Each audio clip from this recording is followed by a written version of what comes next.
Hello, lovelies. Welcome to NARC Free Formula. My name's Freedom. Thank you for joining me. In today's episode, I want to talk about what happens to the narcissist once you've moved on. But before I start, can I just remind you, if you like my videos, to like them, subscribe to the channel, hit the bell notification bell as well, so you don't miss any of my videos. And if you want to help me grow the channel, also share on other social media platforms. And if you've got anything to say, leave it in the comments. All right, so what happens to the narcissist once you've moved on? Well, I mean, you've got to remember, narcissists are not going to give up primary supply unless they have new supply lined up. That's one of the golden rules of narcissism. So let's just assume that they already picked up with new supply before you either escaped them or they discarded you. So if that is the case, they're just repeating the cycle with someone else somewhere else. So same shit, different lounge room, basically.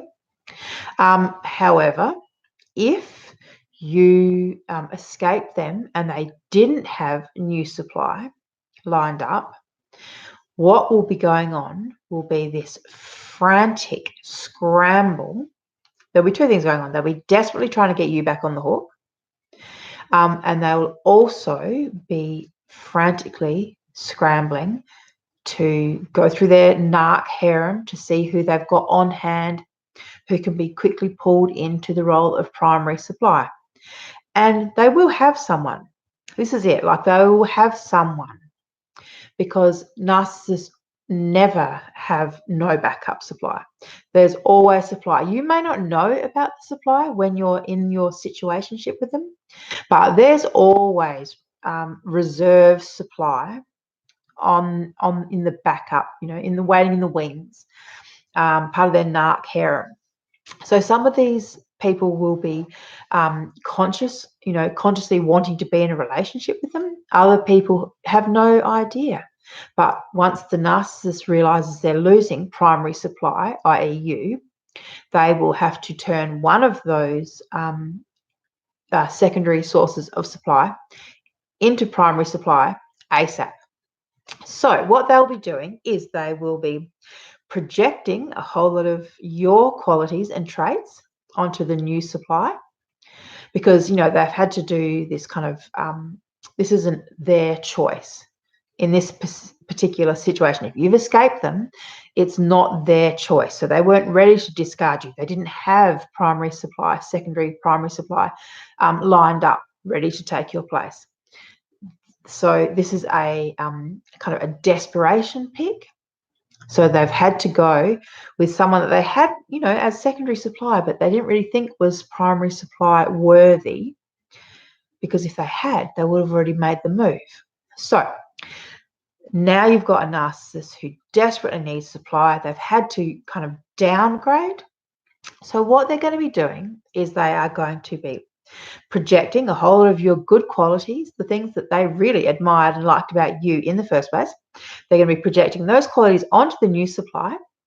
Then they're going to be basically trying to undermine you, because they don't want to lose something of value. That is something that irks them. I mean, that really damages their self-esteem and their self-worth when they lose something of value. So as soon as you've left them, that's created a narcissistic injury. So now they have to tell themselves and everyone else that you're no good, that they really much prefer this,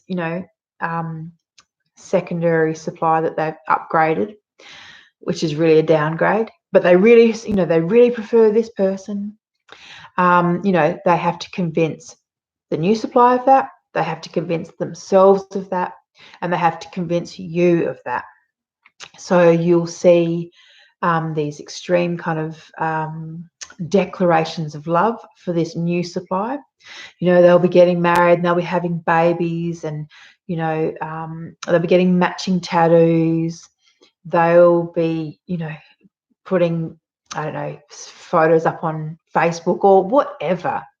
But believe me when I say This is nothing but performance art.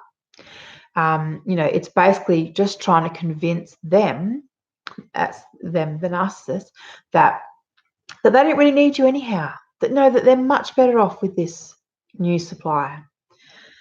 That 6 months prior was just secondary supply and wasn't good enough to be primary supply. But the narcissist isn't logical, and if they can lie to themselves and lie to other people, they can make those lies appear true. I mean, that's one of the little narcissistic tricks that they do. If they can get someone else to say it's true, it becomes true. So if they can get the new supply to believe that, that she and he are, the perfect couple, then in his mind, it starts to become true. So he'll be working on getting her in line. He'll be projecting a whole lot of personality traits onto her from you, and he'll be desperately trying to build up his construct, because his personality is non-existent. He just pieces himself together from all these different parts, and by you leaving, that construct has taken a huge hit. He doesn't feel all-powerful anymore. He doesn't feel in control anymore, especially if you escaped him. That's a huge narc injury right there. You have struck on an almost fatal blow, and the only way he can actually survive that is to get supply and get it fast.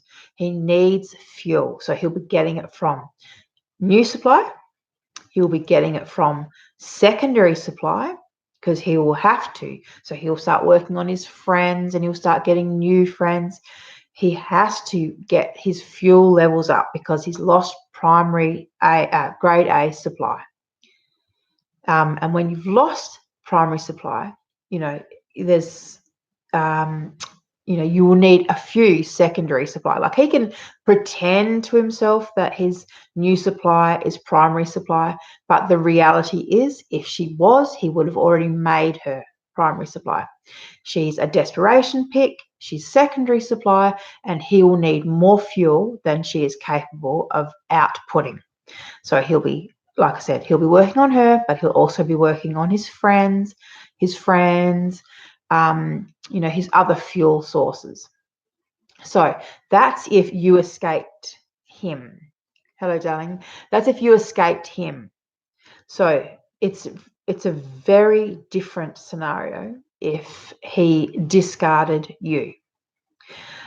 So if he discarded you, what you will see him doing is he has to reframe the narrative. In fact, in both situations, the discard or if he was escaped, he has to reframe the narrative. So he has to get people to believe his version of events. And what the narcissist usually will do is basically try and do some role reversal. So he'll play himself as the victim, and basically everything that he has done to you, he will tell people that is what you have done to him. He says it to the new supply because that's a way of garnishing sympathy, which is fuel. It's also a way of creating this kind of flying monkeys. So, if he's got a whole group of people feeling sorry for him, how hard done by he is by this, bitch ex-wife or whatever it is, whatever the story he's telling. He's gathering fuel from that. So there'll be a lot of that going on, rewriting the narrative. He may also be staying the hell away from you, especially if you've gone supernova. So if you escaped him and you have gone no contact, if you've gone supernova and you are kind of causing any blows to his self-esteem and self-worth, he will be staying away. He'll be watching from a distance, make no doubt about that, but he'll be staying away from you because he just can't afford to keep taking hit after hit. So in the situation where he's discarded you, if you aren't, staying down in a heap on the ground in the fetal position crying, if you've actually picked yourself up and getting on with your life, that will have created a narcissistic injury. So either way, you know, they get kind of butt hurt really easily. So if this injury has occurred, he's going to want to punish you in some way. So as I said, you know, he may act out through the court system. So if you've got children, for example, he might try and get custody. He might try and take property. There's a lot of different ways, but punishment is definitely a part of the future when you leave a narcissist. So either when they leave you or when you leave them, it doesn't matter. But you know, this punishment it's part of the NARC cycle. I was actually just saying just the other day that I think that we actually need to change or readdress the NARC cycle. So the idolization, devaluation and discard phase needs to include the replacement phase and then the post-discard phase, because there's a lot of stuff that occurs outside of the situationship with a narcissist. So the relationship might be over, but the cycle isn't over. So currently, when we talk about the NARC cycle, it's just a 3-phase cycle, but I believe that it needs to be amended to include, as I said, the replacement phase and the post-discard phase. Because there's not a NARC alive, like I said, not a NARC alive that will give up fuel before they've sourced replacement fuel. It just doesn't happen. So, so just quickly, so basically the narcissist, once you've moved on, the narcissist will have to recover from that injury. They will have to punish you in their mind. They'll have to right the wrongs in their mind. So they'll have to, you know, re-script the narrative. They'll have to get as much fuel as possible because, especially if you've left them, their fuel source might be quite low. You know, because they've taken, like I said, secondary supply and made it primary supply, and that doesn't actually mean that it's, you know, grade A supply. All right, I'm just going to read some comments. So NARC free, they do get pissed, and even if someone doesn't want them, they still want to keep the cycle going. Yeah, that's exactly right. So this is why, like I said, I think the cycle needs to be amended, because if you let them, a narcissist quite literally will keep you in that cycle for life. You know, a lot of them, when they discard you, they don't necessarily want the relationship to be over. It's actually just more that they want to try on some new supply for a while. They want to punish you and they want to put you back in your place. So maybe you were getting a little bit too uppity, a little bit too big for your boots, you know, and they had this opportunity to try on some new supply, and it kind of works, you know, it works well. It's like a win-win for them. You know, they get to try a new supply, they get to punish, you know, their primary supply. And at the end of the day, when things don't work out with a new supply, they always can go back. And that's the kind of mentality that we're dealing with. So just bear that in mind. The normal rules of relationships just do not apply in this situation. But look, I'm going to finish up now because this is getting a little bit long. But so essentially, without you, they are going to repeat the cycle with someone else. I mean, they're just going to keep repeating this cycle. You know, narcissists are, by their very nature, you know, that they are self-serving, self-centered. Their whole reality is kind of based on usury, on what they can get from people. They don't really care. You know, no one has too much value. Everyone is replaceable to them. So whatever you do, darlings, just don't get caught up in the romanticizing of them, because it's easy to do from a distance. It's easy to think, oh, well, maybe they weren't so bad. So you need to remind yourself daily that, yes, they were so bad, okay? Because otherwise you wouldn't be here. All right, lovelies. Thank you for watching, and I'll see you not tomorrow, but the day after. All right, bye-bye.